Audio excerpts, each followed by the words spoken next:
Hello there! Once again, this is Anton from Anton Obey. Thank you guys for stopping by the collection room today. This is the different side of the collection room. My comics are all on that wall, and my figures are on that wall, and guitars are on this wall. And I've been doing comic books and action figure videos for a long time, about 4 years now, except for a year I took off through a divorce. That was rough. And I've been, if you've been watching my channel, you've noticed that I've been making a few shorts featuring me just kind of jamming out on guitar and some stuff like that. And the reason for that is, I'm about to tell you. Well, I used to play a lot when I was in high school. I was in bands. I used to jam with my friends. We played a lot of music together. It was a lot of fun. And after I moved, I kind of got out of that. And throughout the divorce, I basically got rid of everything guitar-wise that I had very little left, but I took quite a few years off of guitar. They had been just sitting around collecting dusts ever since I moved to New Mexico. I haven't played with anyone. I haven't played or done anything hardly. Just kind of left that behind. Anyway, as I started to get my life back together, I was like, you know what? I think I want to get back into guitar. But the last thing in the world I wanted to do was play what I used to play, which was just punk rock, mostly on Epiphone Les Pauls and Marshall Stacks and things like that. So a friend of mine was buying a guitar, and he was shopping around, and he's like, I'm thinking about getting a Telecaster. And I have always hated the Telecaster. I've thought they were the lamest looking of all the guitars. And so talking to him, I was, you know what, I feel like getting back into guitar too. What will I try? You know what? I think I'm going to try a Telecaster, just because I don't want to tread the same ground that I've been on before. Anyway, I took the plunge and I bought this thing, and I'll go through all my guitars here real quick, but this is an Indio Classic. This was a cheap budget guitar. I didn't expect to like it. I just expected to get it and get it out of my system and then get on with my life and never go back. But I ended up buying this. It was advertised as blonde. I still call it blondie, but it is pretty much just cream white. It's set up like your traditional Fender Tele. It is a heavy guitar. I was very surprised at how heavy it was and how nice it is. The very first one I got, the package was damaged. It had gone through and had pierced the back. Something had gone through the box and the bag and everything. And it was unplayable. Second one I got was this, and I have enjoyed it very much. And it's been shocking how much I liked it. And because I didn't want to go through Marshalls again, just because I wanted to expand, try something different. I used to play Marshall Stacks, Half Stacks, MG series. I owned a Fender Hot Rod DeVille 410, which a nice big fat tube amp, but that was a good chunk of money. That was when I was playing lead with the band. Lead was not my strong suit. Anyway, I wanted a different tone. I ended up buying the Vox Pathfinder 10, which has been a tremendous amp. Like, I was shocked at how much I liked it. So that was my first getting back into guitar rig. Is I got this cheap Indio Tele, which was about $110, which is a fantastic guitar, a surprisingly good guitar for $110. And I got this Vox Pathfinder 10 for $80, and they've been fantastic. So that was me getting back into it. So because I was enjoying playing so much and I was getting back into it, and I wanted to try new things, a local ad on Facebook had this Washburn Solinara, I believe it was called, something like that. It's got a humbucker and 2 single coils in a Strat body. even with the plastics on the back. Threads through, whammy bar. That was really what I was interested in. Was I wanted something with a humbucker again, but maybe not a Les Paul. And I picked up this guy, $100 for this guitar, and it came with a little Washburn amp, which is actually a very good little amp, little 10-watt thing. But later found out this is actually like a $260 guitar with the amp. I mean, it was like a $300 package when they came out.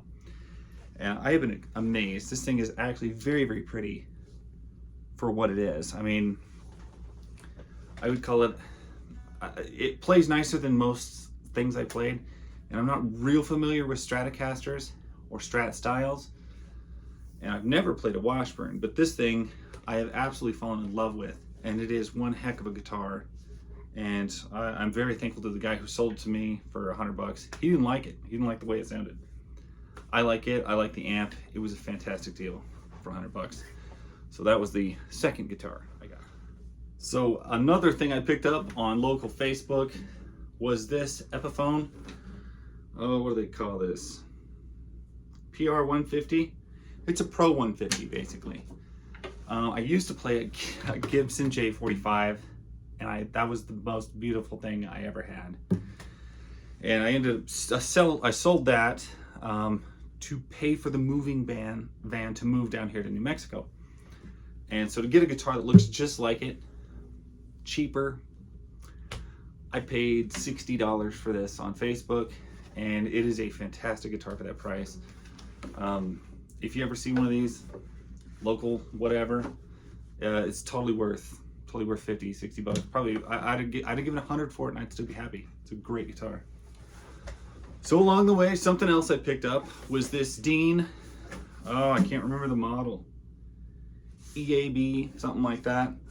Anyway, it's a big, huge jumbo body Dean acoustic guitar. And I used to work at a guitar shop, and we would get a lot of acoustic guitars and acoustic basses in, and I really didn't like any of them. They were not, they just didn't do it for me. They sounded really flat. They didn't have a lot of sustain. But we were a Dean dealer as well, and I ended up buying just it was like 150 bucks at the time. I think I picked this one up for 120. Dean makes a killer acoustic bass. They have a lot of sustain. They don't sound dead. Composite bodies, I think. Maybe not on this one. My old one was a composite body, but cheap, really good acoustic bass guitars. Sound better than most. We had Fenders, we even had a Gibson in there, and I was just like, man, this Dean sounds better than the most expensive of the bass guitars we have. Don't know why, but they do. So if you ever just need acoustic bass to thump around with, Dean makes a really cheap one that's really nice. Anyway, that's why I've got one. So next up, I purchased another Telecaster. I don't know why. I guess I was just drawn to them. This Glary was $65, and you've seen me, if you ever want to hear what any of these sound like, just listen to some of my shorts. I've done a lot of them with it. Other than being a touch neck heavy, not much. The body is considerably lighter than Blondie's body. The neck is a little bit fatter, but it's a maple neck. I always wanted a maple neck. I don't know what the real difference is, except that it feels faster, I guess. For a $65 guitar, I was really just curious could it possibly be any good? And I kind of wanted a secondary, third, whatever, little cheap rig. So I purchased this, and with it I also purchased this little Epiphone Tweed 15-watt amp. And the combination of the two is not that great. The amp itself is a little tinny, and it doesn't play distortion extremely well. I was kind of disappointed with it until I discovered plugging it into the Strat style, and that took it through the roof. That thing sounds amazing through there. Never getting that tone out of anything else. That's awesome with a Strat. Anyway, pick this guy up. It's a gorgeous little guitar for like nothing. Solid body there, and that's pretty. That's a pretty little guitar. For $65, I was like, wow, you know, that's like a tank of gas. So got that, very happy with it. The tailpiece is a little bit different than the one on Blondie. It's not quite as comfortable, and I've scratched up my pickguard a little bit already, but totally worth it, totally worth the price. And it sounds really good through my Vox amp and every other amp I plugged it into. So anyway, that's another one.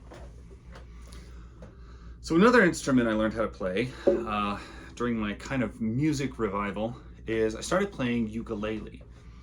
And this is, I thought, one of the larger body ukuleles that you can get. And I just purchased, they're a rather inexpensive brand. They're called Kimsey. They were the cheapest things on eBay at the time. I think I paid like $35 for this. It sounds amazingly well. But then I discovered I could get an even larger one. And if you can see the size comparisons, this is what's called a baritone ukulele. Plays just like all the others, but feels kind of just like a very small guitar. And so just really happy with that. That was another drop. Anyway, they're durable. But as you can see, pretty wood for what they are. I think I got less than $70 wrapped up in either of these. So it's just another thing to pull off the wall and strum and clear your thoughts with. Ukuleles are fun. I recommend them. Anyway, next. So this one's probably been in my collection long as any of them have. This is a Recording King Dirty 30, basically a little parlor guitar, which I just very recently sticker bombed. And if you're into a good sticker bomb, I worked very hard on this. Just various stickers. There's the Buc-ee's from a gas station, moon pies from my trip to North Carolina, as well as a big Richard Petty on the back. I don't normally sticker bomb guitars, but this being orange felt like it was okay to do so. I got some of my favorite hockey teams on there, Ninja Turtles, Fallout, and I got it tuned in a variant tuning right now. It's a sweet little guitar for its size. Yeah, I just think it just looks awesome. So speaking of my trip to North Carolina, me and my wife, Chloe, were out at antique stores and stuff like that, and came across this little guy. This is a Japanese built, it's called a Melodier. I don't know the exact history of it. I looked it up somewhat. It's a guitar from the 70s, kind of a Fender ripoff in its own right. Big weird soap bar, single coil on it. Very strange little guitar, extremely flat, very cheap. Picked this up for $50 at an antique store. Has a great feel to it. Kind of twitchy electronics, but cool, light, weird. $50 for that. Also picked up on that a Line 6, what do you even call this? The Spider Classic 15. A lot of tones in a Line 6. I got it at a Guitar Center. The first time I ever went to a Guitar Center. $50 used. The thing works great. Not the most, I can't get really rich, warm tones out of it, but I get a lot of glassy clean. I can get a lot of insane crunch and distortion, and it's got a whole slew of built-in effects. A lot of sounds can come out of that amp. For $50, I could not go wrong. So I'm also kind of highlighting how little I have in my guitar collection. I mean, nothing in here is that pricey. It is literally cheap stuff, but I'm very proud of it. I love it. It sounds great. Anyway, next. So I own actually two Rogue acoustic guitars. This is just a Rogue standard, oh gosh, what was it? I can't even remember the model. Yeah, it's like a 100D or something like that. Very intro level. I just got it because it was sunburst, was simple, and I thought, you know what, I'll just get something to play with. This was a while back, and hate it. Like I hate this guitar. It sounds terrible. I've got one string off it right now because it broke, and I've got it in a weird variant tuning.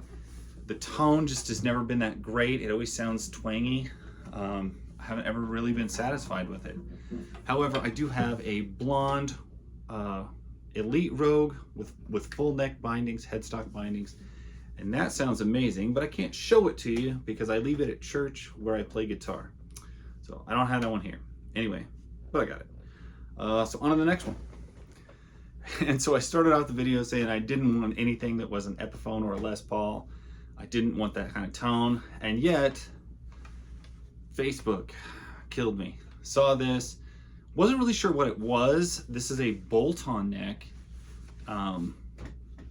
It's not a Les Paul Special 2. Turns out this is actually a Les Paul 100. Kind of a bridge the gap between a Les Paul Special 2 and a standard Les Paul Studio. You've got some arch to the top. You've got your built-in like top pick guard with some arch. You can see, you can get your finger under there. You got your switch connector up here. Les Paul Special 2s only have 2 knobs and the switch connector is down here. And I've had one of those before, and they feel very cheap, and I don't like them. This thing feels amazing. A lot better workmanship done on this one, a lot better craftsmanship, and just overall appearance. The thing is gorgeous. Like, it's beautiful. Pick this up for 150 bucks. I don't regret it. It was like new when I got it. The guy had almost never played it. No scratches, no anything on it, and now it's mine. I'm gonna probably call that good. I've gone full circle to exactly what I didn't want, back to what I want, back to what I have. So that's pretty much it. Thank you guys for watching. That's my collection of guitar stuff, and how I got back into it. Anyway, if you want to hear what any of this stuff sounds like, be sure to just look in some of my shorts, well, don't look at my shorts, but look at my YouTube shorts. And plenty of different tones and plenty of different riffs and stuff I'm making up, or stuff I'm just kind of trying to sound like them or whatever. I know I'm not a good guitarist, but I do enjoy having stuff to play again and playing in general. If you like anything you see, whether it's guitars, comics, action figures, anything like that, please give this video a like. Hit the subscribe button. If you want to hit the notification thing so you don't get all the notifications, I understand. But I do appreciate the sub, and I appreciate the views, and I appreciate all of you out there. Just wanted to kind of fill y'all in as to why all of a sudden the comic book guy seems to have guitars going on. Well, this is why, and I appreciate it. Thank you guys so much. I'll catch you later.